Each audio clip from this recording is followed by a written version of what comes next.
ध्यायेयं रत्नपीठे शुककलपठितं शृण्वतीं श्यामलाङ्गीं न्यस्त्रीकाङ्घ्रिं सरोजे शशिसकलधरां वल्लकीं वादयन्तीं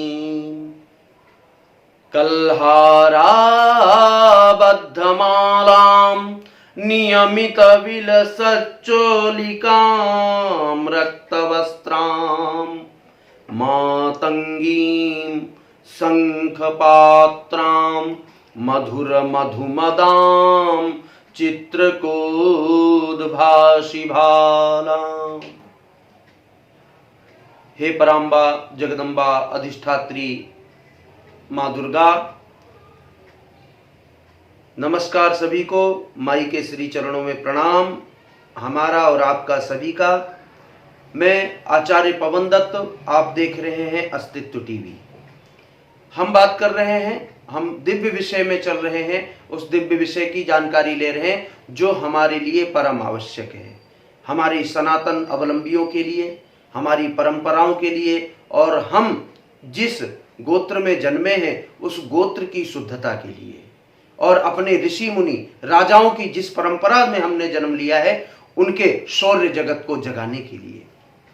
शारदीय नवरात्र की परम पवित्र बेला में हम इस बार 2021 के जो शारदीय नवरात्र हैं वह जानते हैं कि किस प्रकार से माँ हमारे समीप आ रही हैं, क्योंकि यह पितृपक्ष का जो समय होता है, इस पितृपक्ष के समय के तत्काल बाद शारदीय नवरात्र प्रारंभ होते हैं। शारदीय नवरात्र में भगवती नव रूपों को लेकर के उन घरों में विराजमान होती हैं जिन घर में उनको उनका स्मरण होता है, उनका नाम लिया जाता है, उनको पूजा जाता है, उनको भोग लगाया जाता है।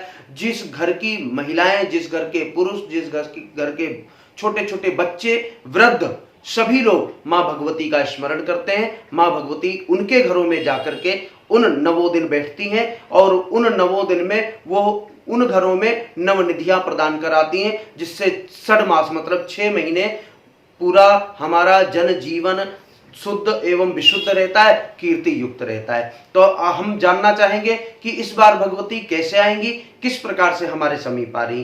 तो एक बहुत महत्वपूर्ण योग बनता है, उस योग में बताया जाता है कि भगवती का आगमन किस प्रकार से होगा।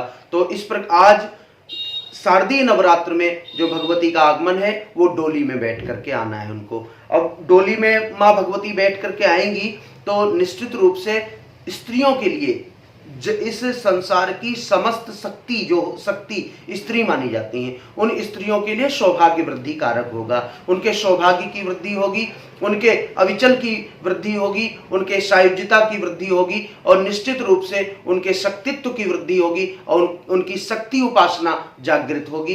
तो उनके लिए संवर्धन युग प्रारंभ होगा। वो जो, और इस स्थिति में जो महिला, जो हमारी माता बहनें, जो भी, मैं किसी को भी कहता हूं, कोई भी जो भगवती का इस बार व्रत रखेंगी, जो पूजन करेंगी, जो कलश स्थापन करके अखंड दीप जलाएंगी, निश्चित रूप से उनके सौभाग्य में परम वृद्धि होगी और उनकी यश कीर्ति पूरे जगत में फैल जाएगी।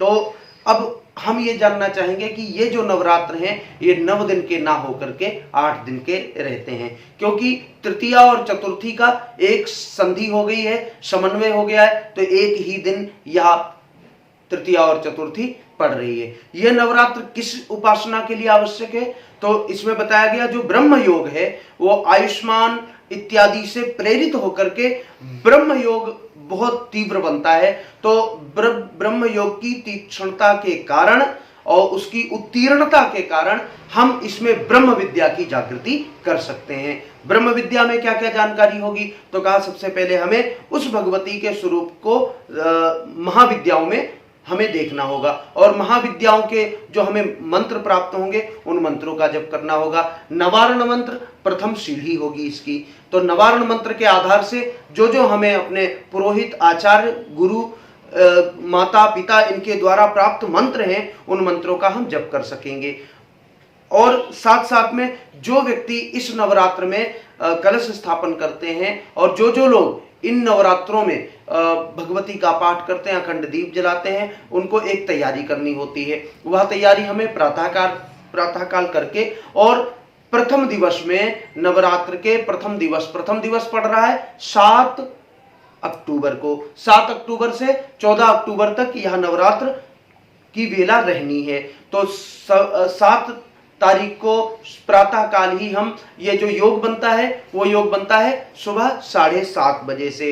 वैसे कुछ लोगों का मानना यह है कि सबसे महत्वपूर्ण होता है अभिजीत काल, जो 11 से 12:30 के बीच में रहता है। उस अभिजीत काल में बहुत सारे लोग कलश स्थापना करते हैं, तो कलश स्थापन उस समय परम आवश्यक होता है। लेकिन जो परिपूर्ण रूप से जो वेला होती है यह सुबह 6:30 बजे से उदया तिथि से प्रारंभ हो जाती है। और अगर जो हमारी तैयारी है तो हम सुबह 6:30 बजे के बाद कलश स्थापन करके माँ भगवती की आराधना और स्थापना कर सकते हैं। जब हमने स्थापना कर दी तो उनकी आराधना हमें प्रारंभ कर देनी है। खासकर ये बात होती है ब्रह्म विद्या के, इस बार ब्रह्म योग प्रबल होता है, तो ब्रह्म योग में ब्रह्म विद्याएं जागृत करनी होती।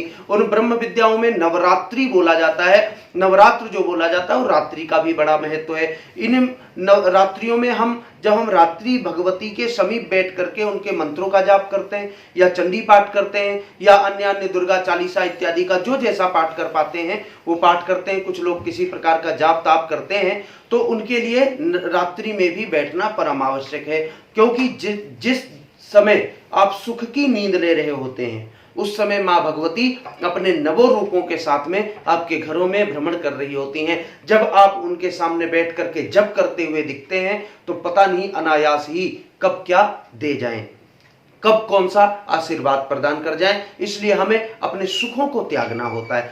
सुख का त्याग ही हमें अत्यंत और बहुत महत्वपूर्ण सुखों से जोड़ता है। क्योंकि आज हमने अगर जो शरीर को कष्ट दिया है, हमने भूख प्यास से रह करके, वैसे ही सब लोग भूख प्यास से रहते हैं।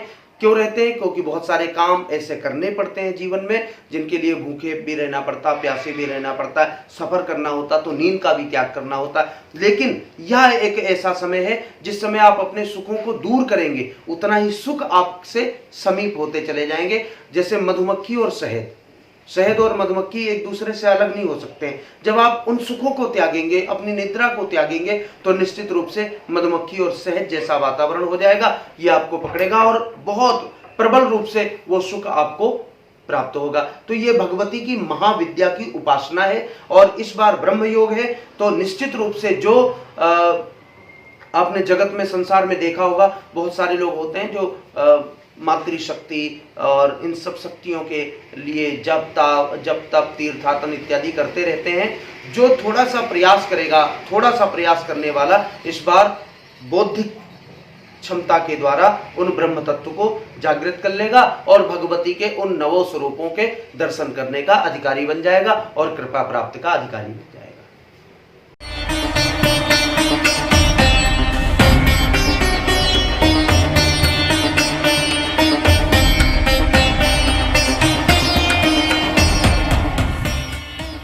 भक्तों को देती है माँ अचूक सिद्धि का वरदान।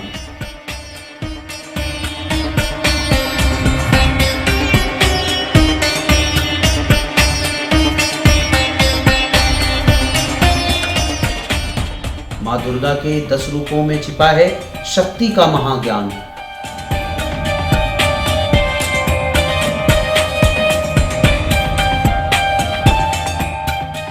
इस दिशा की कौन है अधिष्ठात्री?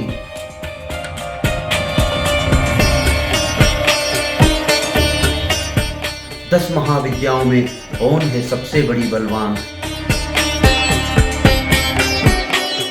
मैं आचार्य पवन दत्त बताऊंगा आपको हर रोज।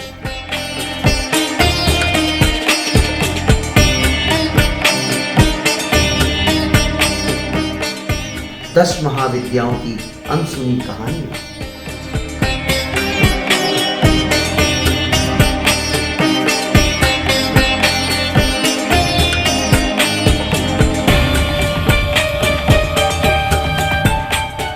सिर्फ अस्तित्व टीवी पर।